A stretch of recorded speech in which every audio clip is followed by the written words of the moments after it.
It's time to wake up and pray up here on the Finding Faith and Losing Sleep podcast. Oh, I'm Wes Easley, one of your hosts, and I am on location today outside in the very windy conditions that I'm in, watching my 8-year-old run around and play with some friends who are on spring break. And I break that news to you because Pierre said that he was also on a little spring break himself and that there are screaming kids outside his window or something. What did you say, Pierre? Yeah. Also on destination location, and it's windy here as well. But yeah, there's a couple kids that are out in the little gathering section outside playing cornhole, and one's just screaming bloody murder. So if you pick that up, apologies. He's very excited. But yeah, it's nice to be on spring break, have a little time off from work, enjoy some family time, and decided it was time to get another episode out. It's definitely time to get another episode out. It's definitely there. So if you hear screaming and everything, don't think it's us. It's them, okay? I've got curious kids in my neighborhood as well, and I'm telling you, they're going to come up here. They're going to start pushing buttons and everything. And if you hear screaming kids, it may be me chastising them is what it may be, all right? That's just. But I'm doing it for the show. Okay? Hey, that's Michelle who is joining Pierre, and I didn't know what this topic was even about. Pierre, you sent me a show notes, and we don't do a lot of show notes. So it was just like a paragraph or a sentence. And you said, hey, let's do a show on this. And now, notice I'm not giving away what the show is about yet. I'm kind of teasing things. And you gave me the initials, like 3 letters, and I didn't know what it was. And I just sat there and I looked at it and I thought about it, and I'm like, what is he trying to say? And so I just let it sit there for a minute. And then I asked you, what is this? And then you told me what it was. And the only thing that I could come up with was that you and Michelle got into a fight and she just about killed you. That's why you wanted to go over this episode. Not yet. What is this? What is this episode, Pierre? Tell the listeners, let them in on what our conversation was to start this. Yeah, so the initials I sent you were NDE. So I'll let the listeners sit on that for a moment to see if they know what that is. And honestly, it's just something that's been popping up in my life, just searching and rabbit holes that I've gone down. And I had a situation recently, actually, in my men's group where someone experienced one of these, and they start talking about their situation as well. And I'm like, okay, this might be something that we want to have a conversation about, because there's a lot of possibilities I feel, with the topic, and feel like it was good to just talk about it and see what other thoughts are, and we may even get some listener involvement at the end and have them kind of leave feedback, which you can at findingfaith.losingsleep@gmail.com, also on the X/Twitter machine at findingfaithpod. But we'll get to that once we dive in. All right. Now, Michelle, he said that this is coming up a lot in his life. I don't know if he said our life or not, meaning yours and his. I don't know. But can you tell the listeners what this topic is about and what in the world Pierre is talking about? I sure can. It's near-death experiences, and it's kind of Pierre's rabbit hole, but we have had some discussions about it. And, there were a couple of things that I've had in my past, not myself personally, but, at least one person that I know that had a situation like that. And so it's come up in our conversation, but this has kind of been his baby. And like, he talks to me about it. Like he'll say, okay, so this is what I heard now. And like, this is what I saw this time. And what do you think about this? And honestly, he would have to tell you this part, but I think some of it came about because I was struggling with that myself. So I'll let him talk about that. Yeah. So one of her situations, obviously through the cancer battle that she's been going through and has went through, which a lot of listeners, they listen to any episodes, would probably know that, was kind of like what happens once you pass. Because honestly, some things can be conflicting even within the Bible itself when, you speak to whether you are going to remember, your loved ones, even, once you're beyond this life. Are you going to remember those, that took place here on earth? And it's honestly a conflict, because some things say that you won't remember anything at this point, and it's all joy and happiness. But what's that joy and happiness if you don't remember, your life here? But on the flip side, I started diving into some of these experiences and even some examples. You like see loved ones and stuff on the other side. So it's like, well, what's the answer there? So that's kind of how I started diving into it. And there's just so much to go into. And I mean, what's your thoughts, Wes? Do you think near-death experiences are real? Do you believe in them yourself? I think near-death experiences are real. You're talking to somebody who's been in over 20 car wrecks, so I believe that it's real, because I've almost died who knows how many times. So don't ride with Wes. Noted. Okay, so yes, this is one of those conversations, and this is what the podcast is about. That's what the name comes from. Finding Faith and Losing Sleep podcast. We lose sleep thinking about some of these things and how they just don't jive, right? With what we see, what we hear, what people tell us. And then we get to the Bible and we start looking at what the Bible says. It's just like, okay, wait a minute here. This is, you put it all together and it just doesn't sit well, right? In my mind, it just doesn't sit well. So I've heard of a lot of experiences as well. And I don't know if you've ever talked to anybody who's ever worked in the hospice field. Boy, they have some stories. Okay. They have some stories of things. And it's definitely one of those times in somebody's life whenever they're on the verge of death that people want to say that they're starting to see things. They're kind of getting delirious. I don't know. Yeah. It's kind of like, okay, maybe they aren't seeing things like they were, but that doesn't mean they're not seeing things. You almost, right. I want to give people somewhat the benefit of the doubt that they're still cognitive. Okay. Yeah. I saw my great grandmother, Mama was her name. And she was unresponsive in a hospital bed. It felt like for days. I don't know. We were, whole family was up there and everything for a long time. So I'm not sure how long the time was that she was unresponsive, but it was unresponsive for days. And then her granddaughter, my aunt, she said, Mama, you want some snuff? Because my mama took snuff, which is like chewing tobacco, So she said, Mama, you want some snuff? And my mama squeezed her finger, squeezed my aunt's finger. So could she? And I'm telling you, she was unresponsive. You talk to her, she is unresponsive. But at that time, she could understand, she could hear, and there was no doubt that she wanted snuff. There was just no doubt. So I kind of want to give people the benefit of the doubt, but at the same time, I don't know that we'll ever have those true answers, Pierre and Michelle, because until we go through it and experience it, and then we might not be able to convey what we're having as the truth, and people will just doubt us. I always want to give people the benefit of the doubt, though. Mm-hmm. Yeah, I do too. I don't know if I want to experience it necessarily, because that is to me that something probably went wrong in order to get to that point. So I'm fine just going down the rabbit holes of others. But I know Michelle can talk on this on your friend that kind of had a situation. If you can dive into kind of what took place there. Yeah, I dated a guy in high school who, without saying names, he was out running and was hit by a car and passed away on the operating room table. And they brought him back. And when they brought him back, he said immediately, when he saw his mom, he said it was the strangest thing that he was like, there was a kid in his class who had passed away previously, I believe, of a brain aneurysm. And when he saw him, he said, well, he saw the kid and he's like, what are you doing here? You're not supposed to be here yet. And that's when he woke up in the operating room. So he was not one of those people that embellishes anything.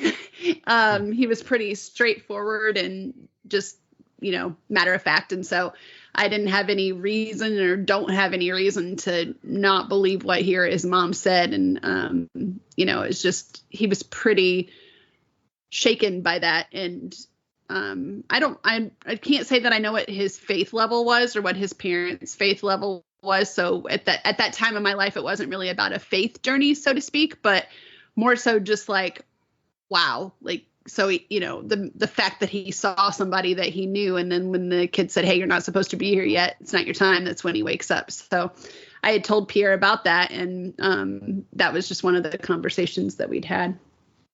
Yeah, that's trippy.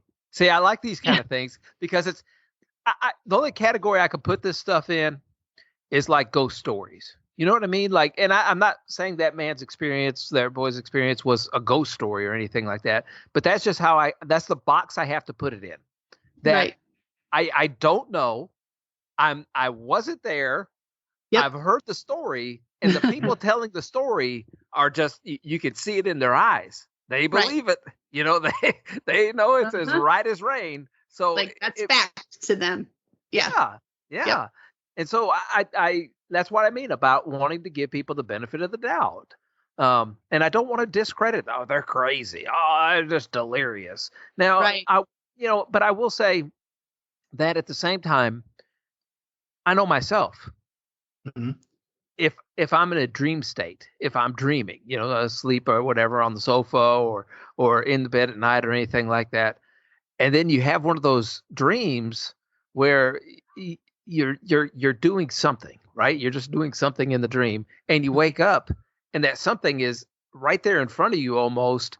Whether it's somebody about, you're like about to talk to somebody, and then that person puts their hand on your shoulders, and then my daughter, who is 8 years old, is standing right in front of me, and her hand is on my shoulder. Mm-hmm. Yeah. So it's kind of like one of those things where the mind somewhat knows what's going on, but the body's just not catching up to the mind, and the mind's trying to wake up your body in all that. Does that more make of sense? a subconscious versus conscious thing. Yeah, but how, I mean, did my ears hear that? Obviously, my eyes were closed, so I didn't see it. I don't think, or at least I don't believe I was. But your ears hear it. Maybe I smelled her. Maybe some of those other senses were taking over or whatever. But my mind was enabling me to know what was going on and giving me that power to wake up and address whatever the situation was. Oh yeah, I used to full on frustrate the heck out of my mom because she would try to wake me up and I would be mad at her, knowing, like, in my somewhat subconscious, I suppose, state, like if I was asleep and she's trying to wake me up, I would be having one conversation. She's having a totally different conversation with me, and we'd just be arguing, like, while I'm half asleep. Like, it was just crazy, and I know it would frustrate the heck out of her sometimes. But I think that's just where our subconscious takes over, and our conscious mind isn't, fully capturing what we're trying to do.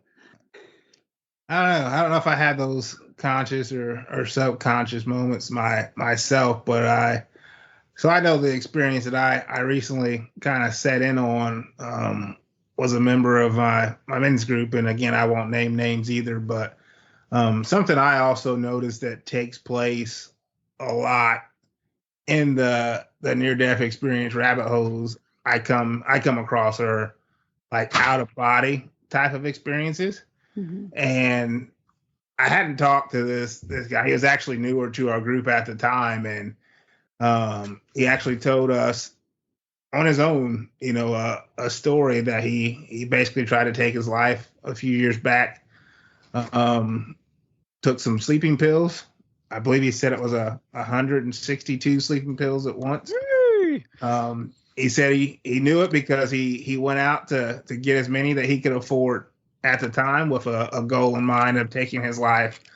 And he took them, and apparently he had an out-of-body experience where he could see himself, as you often hear, like on the hospital bed, and, saw folks working on him, pumping his stomach, etc. And he didn't feel any pain. He said he felt a presence, and at one point he wondered if it was his dad, but he said it was just a different type of presence, to the point where he personally feels it was Jesus there hovering with him. And he said he felt like a love, but then he felt like a worry, realizing what he had done and what the ultimate result for him was going to be, knowing that he, had committed suicide. And he said the moment that he felt that worry, he like shot back in his body and was revived. And he's just like, whoa, I can't believe that just happened. He remembered it all that took place. And when I watch different videos, I see that as well, where you see people all of a sudden in operating rooms and parks that basically feel like they've just had a out of body experience where they see what they know as their body. And it's just looked at as like a vessel that they're now relieved from. And, the weight's kind of lifted, and it's just a different impact and experience. So yeah, I get curious about that, but I don't want to necessarily be in that situation myself to where I'm looking at my body like, what just happened? You know what I mean? Yeah, no, yes. There's different phases of like meditation, and you're if you can ever reach the point, not that I ever meditate, I don't know like this or anything. All right. When I'm meditating, I'm maybe just thinking about God and I'm doing stuff like that, but I'm not kind of meditation or anything like that. Yeah. But you're supposed to be able to reach different planes and platitudes, maybe, if that's the correct word, of consciousness, and to be able to have those out of body experiences. I used to listen to a little radio show on AM radio, Coast to Coast AM with Art Bell. And they used to talk about, people used to dial up and talk about those kind of things. It was very strange to listen to because you don't get taught those things, you just don't get taught them. Interesting though that we're talking about this topic and it's all kind of circling around to something that I've been doing too. I've been on this chronological Bible in a year path, and I love to listen to it. All right, I love to listen to it. Okay. And just within I want to say today's reading, but I'm like days ahead because I'll listen and I'll just be like, all right, I'm just going. I went the whole thing today. You know how I am, Pierre. You know how I am. Oh yeah. But so anyway, I don't know if it's today's reading or whatever, but it was in Job chapter 14. And of course, we know Job is in this turmoil and he's just heartbroken. He's lost his family and he's just questioning life and all these things. And while I was listening to it, and by the way, I think it's the guy from Seinfeld who's reading it. I don't know who's reading this. It's the I don't even know what Bible version it is, but the guy who's reading it is the guy who was the head of the company that talks like this. Do you know who I'm talking about on Seinfeld? No. I didn't watch Seinfeld.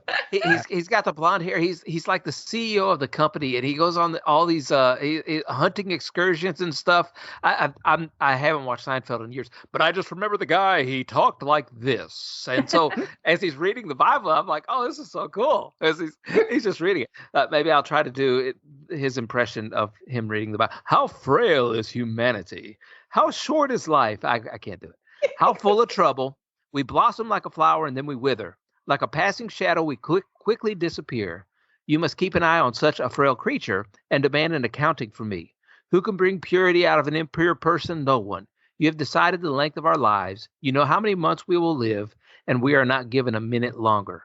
So leave us alone and let us rest. He's kind of begging God here to just let me die.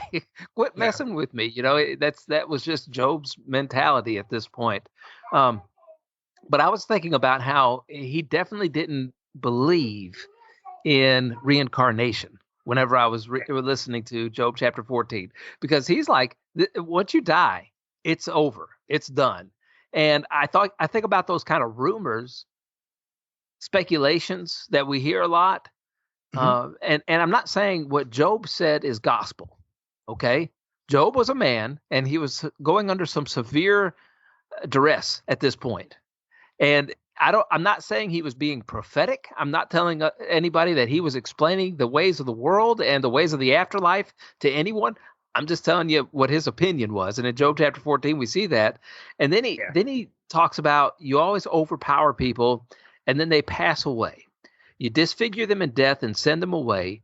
They never know if their children grow up in honor or sink to insignificance. They suffer painfully and their life is full of trouble. Just meaning that when you die, you don't look down on people like from heaven. You know what I mean? Like when you hear people say, well, I know he's looking down on us right now and he's happy. Mm-hmm. I've heard people say that kind of stuff, like about my father or whatever.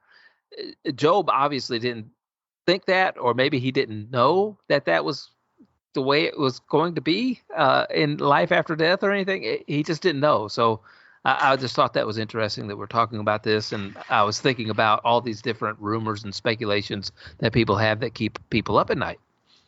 Well, with all the rabbit holes I've gone down, and trust me, I've gone down so many at this point. Mm-hmm. There's never been one in which they've spoken to, seen what's taking place like currently. Like besides looking down in the moment at themselves before they return to the body, like the rest of it's like not about seeing loved ones for the most part, which is pretty interesting because again, that was one of Michelle's concerns.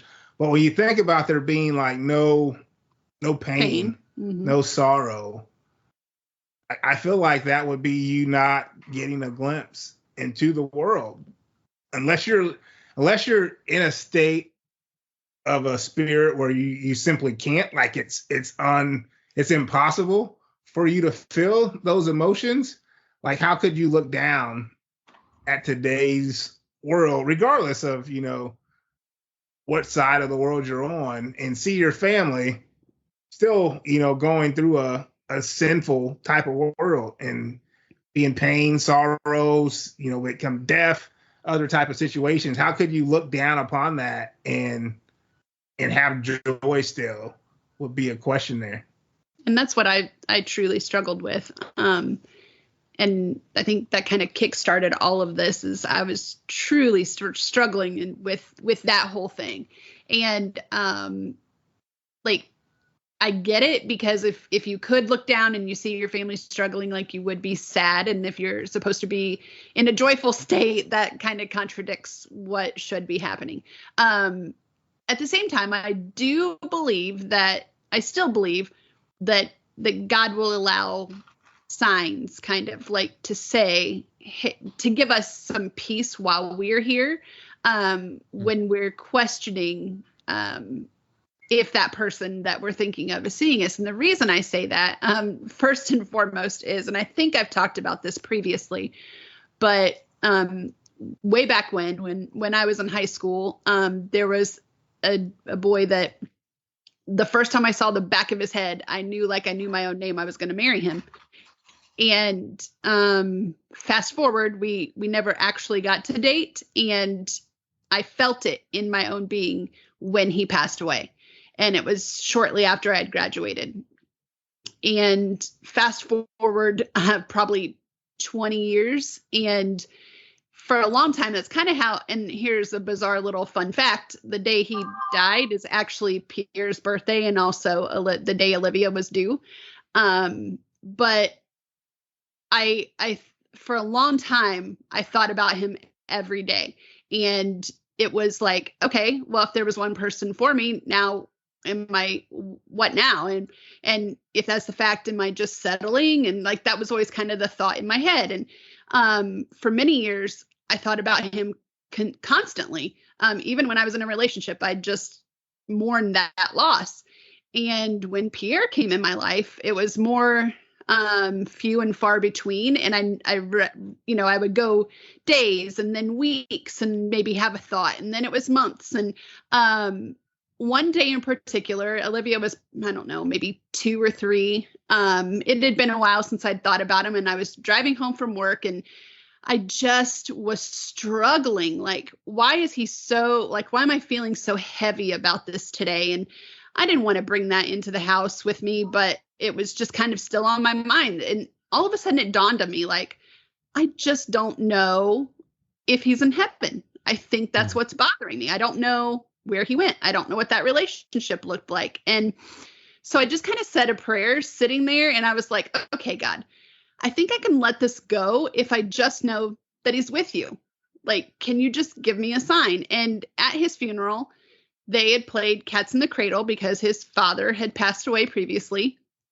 And the moment I said that, Pierre, who I'm not sure knew Cats in the Cradle, busts out singing Cats in the Cradle. And I'm telling you, to this day, it still gives me goosebumps, because I just looked at him and I was like, whoa. It's still one of the craziest things that's ever happened. And for me, that was just it's okay, Michelle. Like, you can let it go. Like, now you can just be happy. You're where you're supposed to be.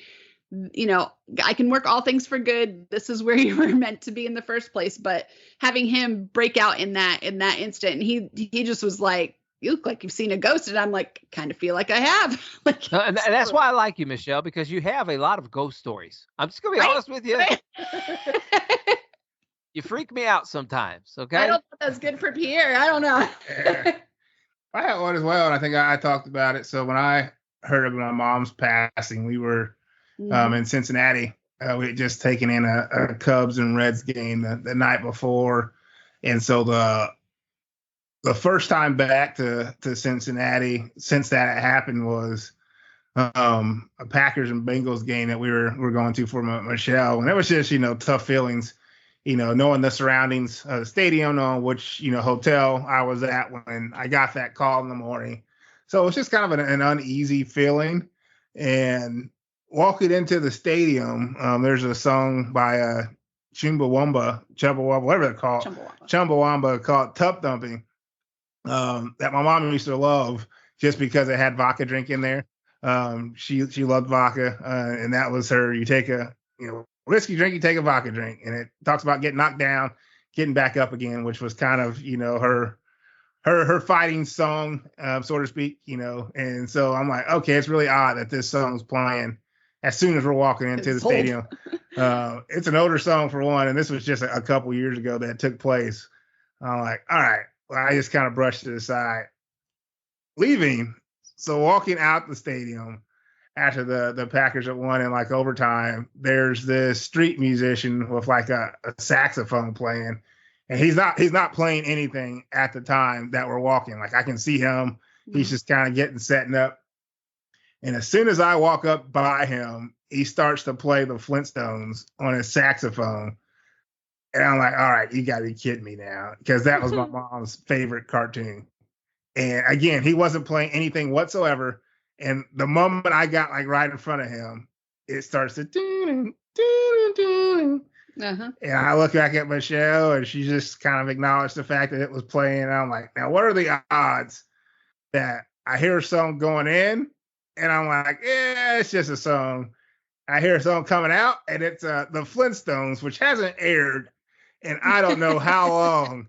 And the guy's not playing anything until I get up to that point. So for me, that was just, again, a sign that, my mom was there and wanted me to feel okay being back in Cincinnati for the first time. See, I know you two a little bit. Now, I've never seen you face to face. You guys might look like a bunch of lunatics. I don't know. But I think I know you. I've known Pierre for quite some time now, and know Michelle as well through Pierre, and I even got a wonderful Christmas card in the mail from you guys. We must look like lunatics, apparently.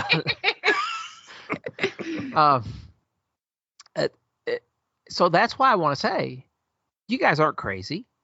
I've talked to you. I know you guys a little bit, and I can't discredit your own accounts, and it's too coincidental to just be random. You know what I mean? Like the specific songs, and that's how you start knowing, in my opinion, whether or not people are telling the truth, whether they're lying, all those things. First of all, is their story jive together over a couple of times of hearing it, right?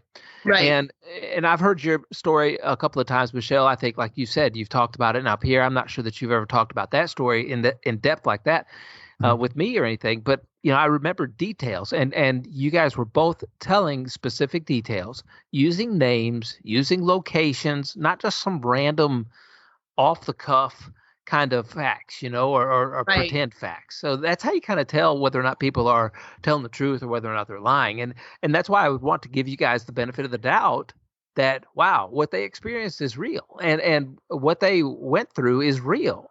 And so I don't want to discredit that. And so I look at something like Job in Job chapter 14, whenever I do it, and I think about what Job is doing and what Job is going through. And maybe Job just doesn't know those intricacies of the afterlife because he's never experienced it. So that's some things I think about with that. Now, biblically speaking, there are people who died and came back, but we don't really get like insight into what they saw or what they did. I think about the widow's son, when it was either Elijah or Elisha, it raised him from the dead and everything like that. But we don't get details of what things are like. It just seems like everything is honky dory afterwards. Yeah. I was thinking, think about Jairus and his daughter, and how his daughter was raised from the dead. Nothing ever changed after that. Just honky dory. Everything is fine. Everything's perfect. We don't get any insight there.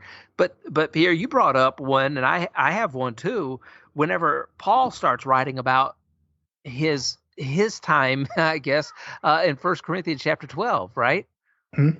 Or 2 Corinthians chapter 12. Correct. Yeah.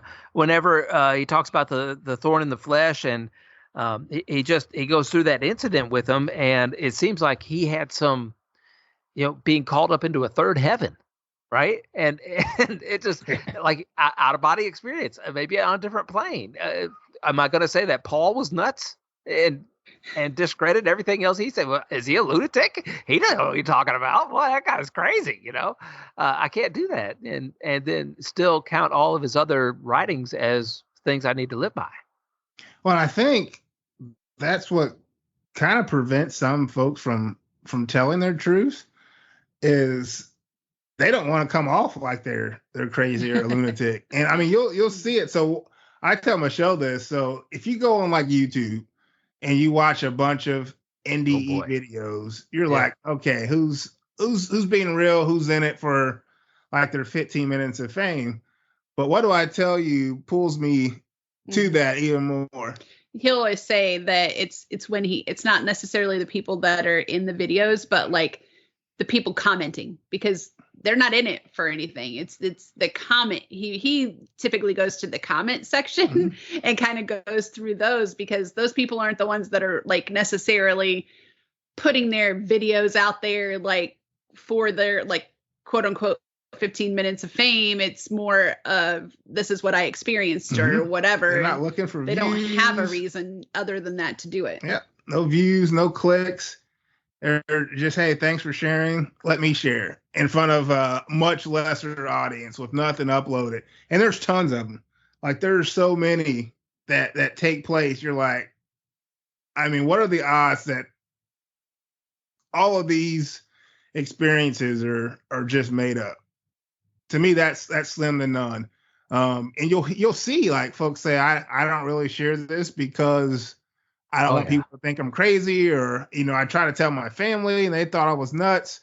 But since you have a similar experience, I want to share what I went through. And for me, that means more than the videos. I want those behind the scenes that are just trying to share just to the lesser audience, just to share the experience and not to get any type of monetary value. Because I know, what was the movie? Heaven is for Real. Mm-hmm. Yeah. I think was a big popular movie with the kid. I want to say his name was Colton. That basically, said he experienced heaven, and you see the aftermath of that with all the media, all the public attention. Whether he wanted that or not, or his family, is one thing. But if you have someone that's not in it for that whatsoever, that's just trying to share in comments what they went through, that just hits another nerve for me. No, I get what you're saying, and some people do seem to be after it for their own greed and all that, and we understand that. I say understand it. I don't necessarily understand it, but I understand that people will do that. But you look at Paul and talk about going up to the third heaven. We even go over to John in the book of Revelation whenever he starts wigging out, I guess. And just writing all those things. But he says, I, John, your brother, fellow partaker in the tribulation in the kingdom of perseverance, which is in Jesus Christ, was on the island called Patmos because of the word of God and the testimony of Jesus. I was in the Spirit on the Lord's day, and I heard behind me a loud voice like the sound of a trumpet. And there it goes. Then there goes the book of Revelation, right? But John says he was in the Spirit on the Lord's day. What does that mean? And people will just want to say, well, we'll never have the complete understanding of what the Bible says with John, and we just won't ever understand until we get to heaven. Okay, yeah. I can accept that. I can understand that. That's an easy way out. But I don't I don't want to discredit other people's chaotic times in their life. I don't chaotic is they're not chaotic, but experiences in their life where maybe they were in the spirit. I don't know. I don't know what it was. And I do want to reach out and tell people on the Finding Faith and Losing Sleep podcast listeners, if you've had an experience like that and you want to share it with somebody, we won't tell a soul unless you tell us, hey, I don't care if you share it or not. You can tell us. Pierre's good about reading those things. I doubt Michelle reads those things because she'll just be sitting there crying all day long. And I don't know how to do it. So Pierre's good at that. If you want to share those things and get them off your chest, just because it bothers you, it keeps you up at night, I'll encourage you to get in touch with us through those ways that Pierre mentioned earlier in the show. And we'll mention them again here at the end of the show. And just let them out, because that's what we're here to do. We're here to listen. We're here to talk. And you guys have heard me enough times. You've heard Michelle enough times. You've heard Pierre enough times to know that we aren't going to think you're crazy. Because even if we do think you're crazy, you can say, well, you're crazier than me. I hope, that's some of the things whenever I've worked with people who are chemically dependent, they look at me and say, if that guy right there can make it out of chemical dependency talking about me, I know I can, because he's a lot worse off than I am. That's just how they think. And I hope that's kind of how our podcast comes across, that we're just average, everyday people trying to work out our salvation with fear and trembling. That's what we're trying to do. Yeah, I mean, that's the whole reason we put it together is we're not big time scholars or, theologians. We're just average people doing life, talking through life, some touchy subjects, some thoughtful subjects, and again, just conversing and having hopefully open conversations that are reaching others. And I personally felt this one wasn't important because I think, clearly death's the biggest fear question mark for humans, both their own lives and the lives of their family and friends. And when there's ever really true deep sorrow, it comes from the unknown of, will I ever see this person again? If you're looking at yourself, will they ever, see me again? Will it be okay when I'm gone? What does that mean? And I think that, NDEs can kind of give hope to some extent, because they're not all good. Like there's some dark ones as well, where people are seeing the other side of things. But just the thought of there being, something more, I think can help. And again, you look at Jesus himself, right? He was on the cross. What happened, those 3 days?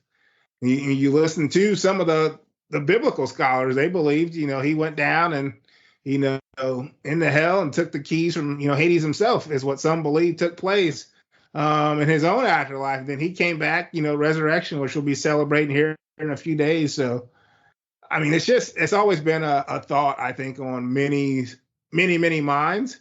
So I felt like it was good to have the conversation. So you speak about, no reincarnation. The Bible doesn't mention any reincarnation, but it piques interest, because some people say, they get up there and they come back and they remember like who they were in a past life. And it's like, okay, is this real? Are they wacko? I mean, we don't know. That's the thing. We don't know. Well, and going back to what Michelle said, with the young man she knew from the back of his head, that she was like, oh, destined to marry him. Why did that thought come in your mind? Why, when I first saw my wife in the library, first time I saw her, I told my buddy, I said, who is that? And he told me her name, and I said, I'm going to marry her. Now, look, you guys know I was a lot dumber at 18 than I am even now. Okay, I can't. How did I know that? Was it predestined? Was it one of those things that just uttered out of my mouth and it came to fruition? How do yeah, it was for me, it was super weird because I had a long-term boyfriend at the time. So I was at a new school and I walked in, saw just the back of his head and knew it like I knew my own name. So I don't have an answer for that one. Very comforting for the boyfriend, I'm sure. Well, and my future wife had a boyfriend at the time too, but he was just no match for my savoir-faire. Well, so here we go. Rabbit hole Pierre coming out. So a couple of times I've watched some of these NDEs or even read into them. They speak to basically their life being played in front of them, and that they were ultimately on a contract where they knew what was going to take place. So, for example, our lives right now, some would say that we chose these lives. And the reason that we have, those, oh, I know I'm going to marry her, or deja vu moments, like I've been somewhere that I shouldn't have been before, definitely is because it's actually played out in front of us, and we chose to come to Earth and live this life. And that's crazy. Okay, now I'll even can I tell you crazy West stuff? Okay. Yeah, sure. Absolutely. I've been looking for crazy West every once in a while. So there's theories out there that these are all different timelines, right? We're on different timelines, and sometimes those timelines interact with one another. Now, there's a big machine over in Sweden. I want to say Switzerland, Sweden. I don't know. I've never been over there. And I don't know what that accent was, but I don't think it's Swiss or Sweden. But go ahead. I think it was the Switzerland accent. But it's a CERN machine, CERN, and you can Google it, and you can see the opening ceremonies. And if you ever watch like the opening ceremonies of CERN and their dedication ceremonies, you'll go, wow, that is conjuring up some very weird stuff. It looks like, it's just weird. And what they do there is they're trying to find the God particle, and that God particle, they got huge reactors, I guess. I'm a simple bread man. Some of this stuff goes above my head. I'm just explaining it in bread man language is all I'm trying to do, and it may not be 100% accurate, everybody. But they're knocking around particles, and they're trying to find the God particle. They're trying to create things, but whenever they're doing that, what people hypothesize is that they're knocking around some of the timelines, right? And they crank up those generators, or they crank up those reactors, or whatever they're doing. And it's knocking around some of the timelines. And that's where we have some of the Mandela effect that's out there, where you remember something and you remember specifically it being this way.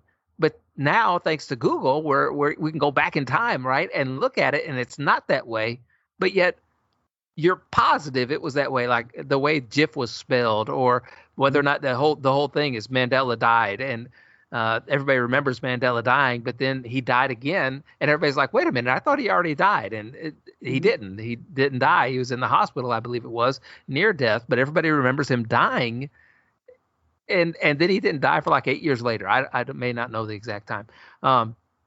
Whether or not the Fruit of a Loom logo from when I was growing up as a kid, whether or not that had that little wicker basket behind it or not, or whether all the things were in the wicker basket, and it doesn't, but it did when I was growing up as a kid. Flintstones, Pierre. Is it Flintstones or is it Flintstones? When you're watching it as a kid, how was it spelled? Hanna-Barbera. How was it spelled? You know? Ed McMahon and the Publishers Clearinghouse thing, I think, was one of them too. So people are hypothesizing that the timelines are getting mixed up, and that's why we have those deja vu moments. We have these interactions with people, like I'm going to marry her, like I talked about my wife, because we're crossing those timelines and we're reliving it. And one of the things that I can't explain, how in the world do child prodigies almost seem to come out of the womb being able to play a piano? Or guitar, or be able to play chess and beat grandma. How in the world can they do that, and they've never been trained? That stumpifies me. Okay, I don't know how that happens. Like, I can tell you for sure, I have had multiple moments where I can tell you exactly how this conversation is going to go because I've already heard it, or driving somewhere and I can tell you what's going to be around the corner. And I know for a fact I've never been there in my life or seen a picture. But there was one that you had said. Which one? What was it? He just said something about not necessarily conversations or whatever, but it's going to drive me crazy now. I don't know. Yeah. You're talking about deja vu. Yeah, but it was like the little kid that swears he's like the Princess of Wales or something. Like, oh yeah, like people, so they feel like they know like their past life. Like I know there was one kid that said he was a little white boy, said he was a black woman in his former life, and they just kind of laughed him off. And they ended up like putting some research stuff in front of him, and he was able to point to like a Chicago newspaper and point out the woman that he was, and they gave like images of different women, and he pointed out exactly first time which woman he was that had like died in a Chicago like accident like years ago, and he swears that was him. And he knew facts about her life and such. And so he knew facts, and again could point her out, knew where she was from, pointed out the news article about it, and stated that's who he was in his past life. and again, like this happens in some of the NDE rabbit holes where folks, have their lives kind of played before them, and they can choose to come back. Like sometimes they get the option to come back, not just in their present life, but choose to come back, and try things over, things they did not accomplish perhaps in their first life. They get a go at it again. And again, they're agreeing to this, maybe in a second life. And I know that's tough, but you have some that are done. Like you see people that see their loved ones and like, hey, I can't go on. And they're like, no, you have to keep going, because like Michelle said with the friend she knew, you're not done yet. Your life's not done. Mine is done and complete. I'm here. I've accomplished all I want to accomplish, but you still, basically go back until you get it right, whatever that may mean, which again, these are just some of the scenarios that I've come across, but it's interesting. So I've had too many things happen that to get me to where I am now, that it's just too much to be coincidental for me. I will refrain from telling you some of the stories I've heard about people talking about alien abductions after they died. Because if my pastor is listening to this one right now, he's just rubbing his head anyway. So it's I will refrain from the pastoral staff visit to my house by refraining from telling those stories that I've heard. I mean, here's the thing. Tell your pastor to look into it. Conversation. Scientists are trying to figure out as well, because no one has the answers for what these people are experiencing. I agree, and I say no. I just mean like I'm kidding. It's a little bit in jest, you know what I mean? But I'm sure if he listens to some of these podcasts, he's rubbing his head sometimes. Ours too. It's okay. And it is, and we're just trying to figure this stuff out. But there's something that I know in my heart of hearts, that in a previous life of mine, I was dead. And I was buried with my trespasses and sins. Okay? I've been on both sides of the Bible. I've been on the side that fought against it. I've been on that side, and that was my prior life. And I'm speaking for Michelle and for Pierre as well. We've both been on that side, where we weren't necessarily walking in God's path. Although, we'll say that God brought us around to the path that we're on now. Yep.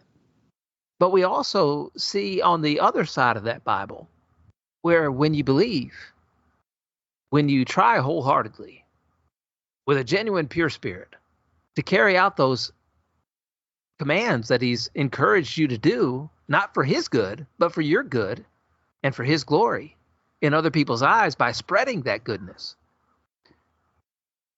I would like to say that I have been personally changed.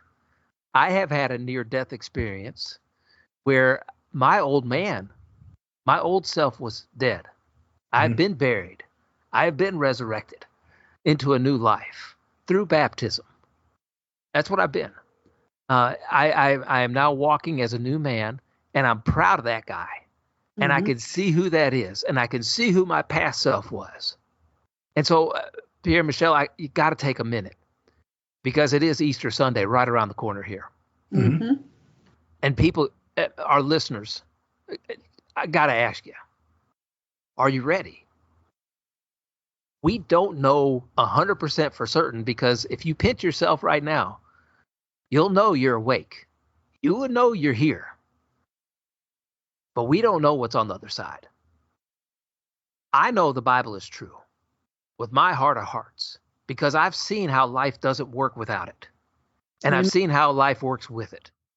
And so I'm going to put some weight into what I can see, what I can touch, what I can feel with the Bible being active and alive and sharper than any two-edged sword and separating my heart in different paths. Okay? I can see that. I can feel that. And so I want to encourage our listeners. Are you ready to take that next step? Are you ready to say, okay, I don't know where this is going to lead me, but I know I want to put my old self behind me, and I'm ready to move into that new chapter of my life.